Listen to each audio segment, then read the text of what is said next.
Welcome to part 2 of my Chicago Marathon recap video. Today is October 16th, Wednesday, 2024.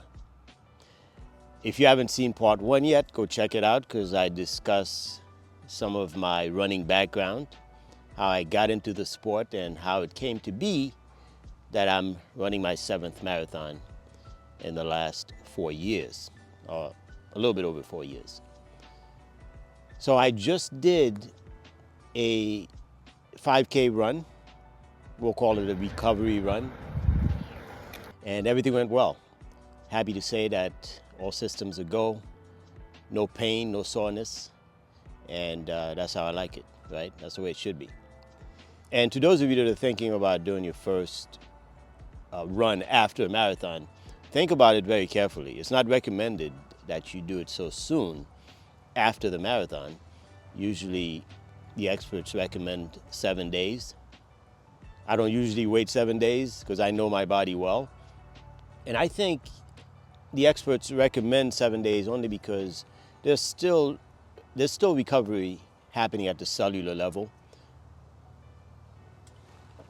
So you have to give the body time to recover properly. But again, to each his own. I did a 5K at an easy pace, and I think it benefited me in a lot of different ways. So let's get to the recap. Chicago, again, was an interesting experience. As I've said, I'm using this experience as I train for the next marathon. And usually we can learn a lot from what we did or what we did not do, right? And that's something that you have to figure out for yourself. As I explained in part 1, after mile 17, 18, that's when I ran into trouble. That's when I felt the need to slow down, or my body decided, or my brain decided it was going to do otherwise. It was going to do a pace other than what I had intended to do. And of course, that's for various reasons.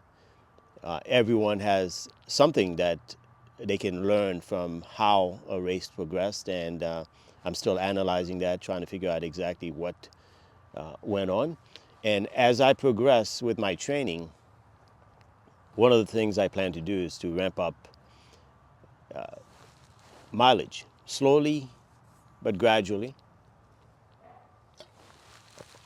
in order to get more time on feet, and also to continue to prime my aerobic system.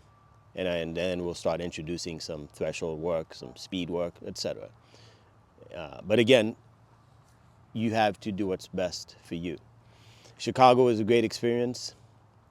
I think a lot of people that ran it may say that the weather was kind of interesting. It started cool in the 50s, then it went to 65, somewhere thereabouts, with the sunshine beaming down, which I didn't care too much for. But everyone responds differently to different scenarios, to different environmental conditions, such as heat, such as cold or wind, or whatever the case may be. So what affects one person may not affect another person at all. That's why it's important to work within your fitness level, within the parameters of what your capabilities are. And your capabilities will be based on training age, fitness level, how long you've been running, and so many other factors. But there's no cookie cutter idea to say that just because a training protocol worked for one person, it's going to work for the next guy. Everyone's an individual. That's why it's important to, when you hire a coach, you have to speak to your coach candidly about what you've done, who you are, and what you want to accomplish, what your goals are. Because I think training has to be individualized. It cannot be that you have 3 people and all 3 people are going to be doing the same exact things. There are instances where you want to consider different training methods for different individuals based on various factors. So something to keep in mind. Again, Chicago is a world major marathon. 50,000 people participated. If you weren't in the first few corrals, you ran into some traffic. Let's put it, we'll call it traffic. And I had to do a lot of weaving in and out to get through. And that's one of the reasons why I ended up running 26.9 miles. I wish it was less, but at mile 13, I weaved off the course to use the porta potty. This was the first time in a marathon that I ever felt a need to go use the porta potty. So that took me off the course, and I stopped at every water station for 20 seconds to drink my water, to drink my Gatorade. I just needed to feel that I was doing the right thing in terms of keeping up with my hydration, keeping up with my gels, which I took every 30 minutes. So nutrition wasn't a problem at all because I felt well fueled, shall we say. I felt well hydrated. I think specifically at around mile 22, my brain sent a signal to my body saying, hey, we think you are in distress, so we're gonna slow you the hell down. We're gonna get your legs moving in slow motion.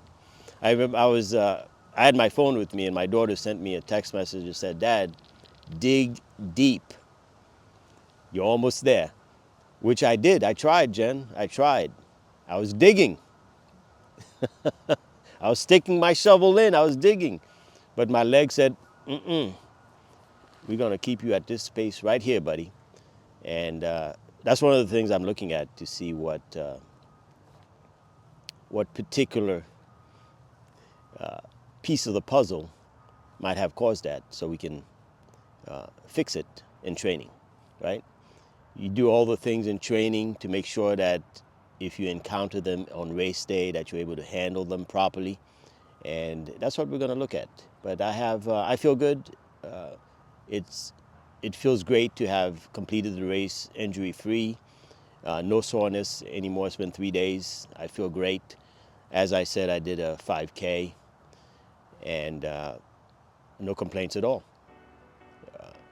This is part 2 of my race recap for the 2024 Chicago Marathon. I decided to do these race recaps in chunks because I don't like drawn out long videos.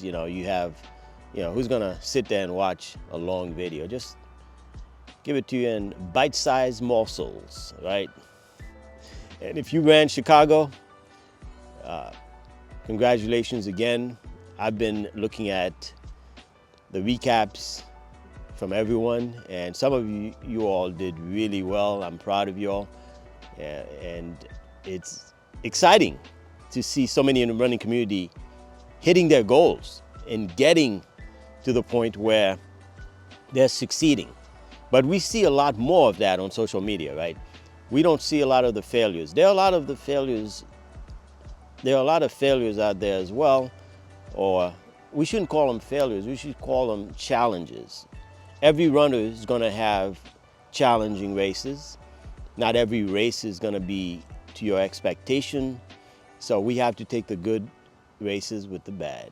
It's all a part of the process. Make the best, learn from your past races, learn from your mistakes, and keep moving forward. That's how we do it. That's how we do it as runners, and that's how we get better. Hope your training is going well. Get back into it, and I'll see you on the next video.